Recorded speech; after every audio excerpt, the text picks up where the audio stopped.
ফিরে এলাম খবর এক নজরের পর। বিজেপি নেতা রাকেশ সিং এর 18 সেপ্টেম্বর পর্যন্ত জেল হেফাজতের নির্দেশ শিয়ালদা আদালতের। বিধান ভবনে যে হামলার ঘটনা, সেই ঘটনায় কিন্তু যোগ ছিল রাকেশ সিং এর। আর এবার জেল হেফাজত আগেই হয়েছিল তার গ্রেফতার হওয়ার পর, এবং রাকেশ সিং এর ছেলে সেও কিন্তু গ্রেফতার।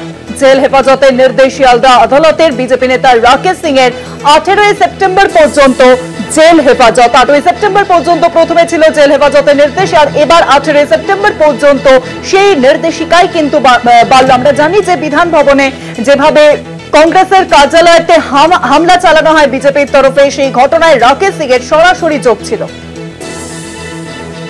আরো জানাবেন এখন সরাসরি রয়েছেন আমাদের প্রতিনিধি রিয়া মাঝি। রিয়া, 18 সেপ্টেম্বর পর্যন্ত রাকেশ সিং এর পুলিশি হেফাজত।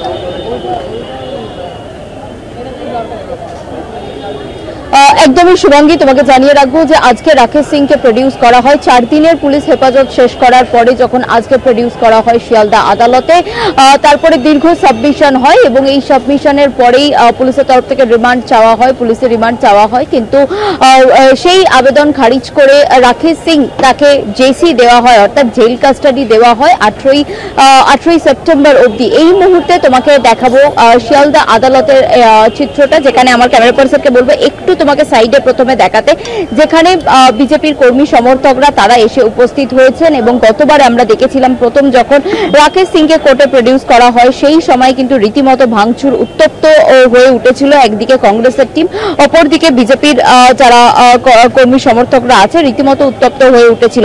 এই মুহূর্তেও কিন্তু বিজেপির কর্মী সমর্থক তারা রয়েছেন ইতিমধ্যেই, এবং তুমি সেই চিত্র দেখতে পাচ্ছ যারা ফ্ল্যাগ নিয়ে একদম শিয়ালদা আদালতের সামনে উপস্থিত। আমরা জানি যে যে ঘটনা ঘটেছিল, অর্থাৎ বিধান ভবনে যে ঘটনা ঘটেছিল, কংগ্রেসের যে পার্টি অফিস, সেই কংগ্রেসের পার্টি অফিসে ভাঙচুর চালিয়েছিল রাকেশ সিং বলে এমনটাই অভিযোগ সামনে এসেছিল।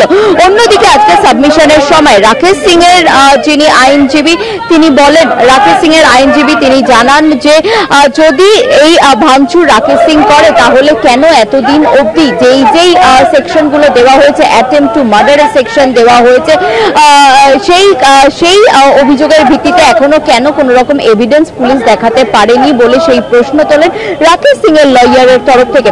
এবং তারপরেই কংগ্রেসের তরফ থেকে বলা হয় যে রাকেশ সিং সেখানে গিয়ে ভাঙচুর করে, শুধু আন্দোলন করেছিল, শুধু বিক্ষোভ দেখিয়েছিল এমনটা কিন্তু নয়।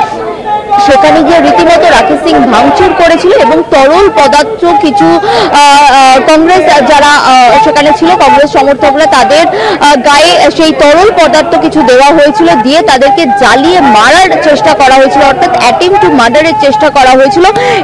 এরকম অভিযোগ, এই অভিযোগই কিন্তু প্রথমে পুলিশের কাছে আসে এমতলী থানাতে, এবং সেই ভিত্তিতেই কংগ্রেস লয়ার কিন্তু এই সাবমিশন করে। কিন্তু বিরোধিতা করে রাকেশ সিং এর লয়ার, এবং তিনি বলেন যে এই মুহূর্তে তোমাকে দেখাবো যে রাকেশ সিং এর মেয়ে তিনি রয়েছেন এই মুহূর্তে।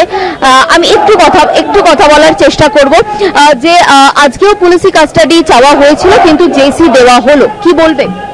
मेरे पापा उसी दिन ऐसे पहले अक्यूज्ड है जो खुद खड़े होके बोले थे कि मेरे को बेल नहीं चाहिए, और सारा जो भी क्वेश्चंस होगा पापा कोऑपरेट करेंगे, और किए। और इस 5 दिन में कोई वो लोग कुछ भी नहीं निकाल पाए, क्योंकि it was a false case, obviously उनको क्या ही मिलता।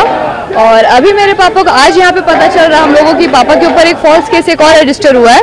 कोई टीएमसी के एक नेता है, वो मेरे पापा के ऊपर मर्डर केस और क्या क्या फाइल किए हैं कि पापाओं का 1.5 लाख रुपया लिए हैं ये वो गाड़ी में बैठ के उनके। तो इट इज़ वेरी क्लियर कि वो फॉल्स केस है, बिकॉज वो ही इज क्लेमिंग कि वो 20th को ये इंसिडेंट हुआ है, एंड वो 25th को कंप्लेन किए हैं, एंड 1st को वो FIR हुआ है। तो ये 10 दिन का जो गैप था वो लोग पूरा सोचे हैं क्या करना है। एनीवेज ठीक है, हम लोग कोर्ट पे भरोसा है। पापा के ऊपर और भी बहुत सारा केसेस दर्ज है जिसके आज तक कोई ये नहीं निकला है, प्रूफ नहीं मिला है, इसमें भी नहीं मिलेगा। और वो जैसे हर बार निकलते हैं वैसे भी इस बार भी निकलेंगे।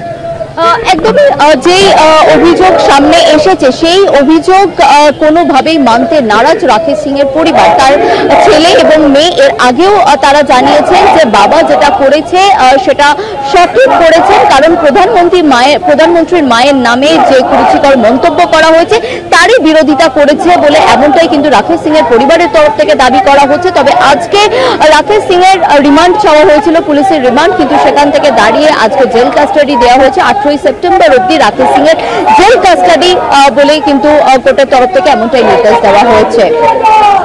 রিয়া, তুমি আমাদের সঙ্গে থাকো। 8 সেপ্টেম্বর পর্যন্ত রাকেশ সিং এর যে পুলিশি হেফাজত ছিল সেই পুলিশি হেফাজতের আজকে শেষ দিন এবং তারপরে আজকে তাকে আবারও শিয়ালদা আদালতে তোলা হয় এবং সেখানেই কিন্তু স্পষ্টত জানিয়ে দেওয়া হয় বিজেপি নেতা রাকেশ সিং এর 18 সেপ্টেম্বর পর্যন্ত এবার জেল হেফাজত। আমরা জানি যে বিধান ভবনে যে ভাঙচুরের ঘটনা চলে, বিধান ভবনে কংগ্রেসের যে কার্যালয় রয়েছে সেই কংগ্রেসের কার্যালয় বিজেপির তরফে যে ভাঙচুরের ঘটনা চলে সেই ঘটনায় কিন্তু সরাসরি যোগ রয়েছে রাকেশ সিং এর। আর এবার রাকেশ সিং এর 18 সেপ্টেম্বর পর্যন্ত জেল হেফাজত।